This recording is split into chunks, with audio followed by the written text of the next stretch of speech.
Hello everyone. তো কেমন আছো সবাই? আশা করি খুব ভালো আছো, আমিও খুব ভালো আছি। তো যাই হোক, আজকে নিয়ে চলে এলাম মটন কষার রেসিপি। তো যাই হোক, দেখতেই পেলে আমি মটনটাকে খুব ভালো করে আগে থেকেই ধুয়ে রেখেছি। তার মধ্যে দিয়ে দিচ্ছি বেশ খানিকটা পেঁয়াজ কুচি, তার মধ্যে দিচ্ছি রসুন পেস্ট,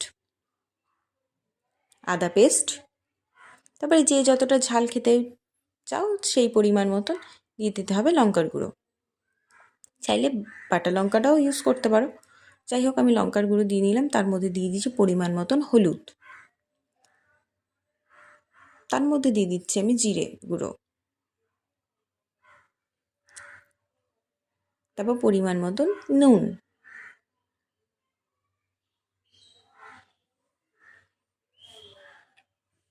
যে এবার দিয়ে দিচ্ছি বেশ খানিকটা তেল।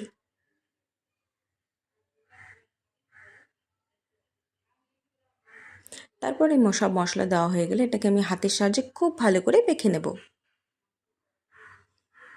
মাখাটা যত ভালো হবে তত কিন্তু রান্নার টেস্ট আরও বাড়বে। তো এটাকে আমরা ভালো করে হাতের সাহায্যে মেখে নেব।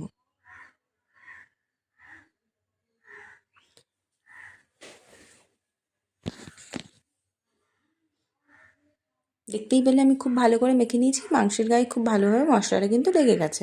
তো এটাকে আমরা এখন, যদি হাতে টাইম থাকে তাহলে 1 ঘন্টার জন্য ম্যারিনেশন করে রেখে দিতে পারো, বা আমার যেহেতু হাতে টাইম ছিল না তাই আমি 30 মিনিটের মতন এটাকে রেস্টে রেখে দিয়েছি।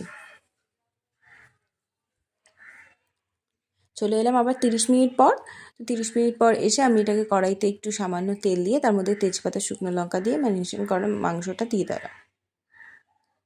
দিয়ে এটাকে আমি লো আঁচে 30 মিনিটের মতন ভালো করে ঢেকে কষাতে হবে। আর হ্যাঁ, মাঝে সাঝে কিন্তু একটু নাড়তে হবে, নাহলে কিন্তু মাংসটা নিচে লেগে যাওয়ার ভয় থাকবে।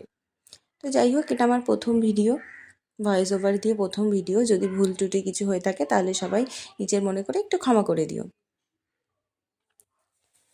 দেখতেই পাচ্ছ আমি মাংসটাকে খুব ভালো করে কষিয়ে নিচ্ছি। 30 মিনিটের মতন লো আছে ভালো করে কষতে হবে, তাহলে আমার কড়াইতেই মাংসটা 80%-এর মতন সিদ্ধ হয়ে যাবে।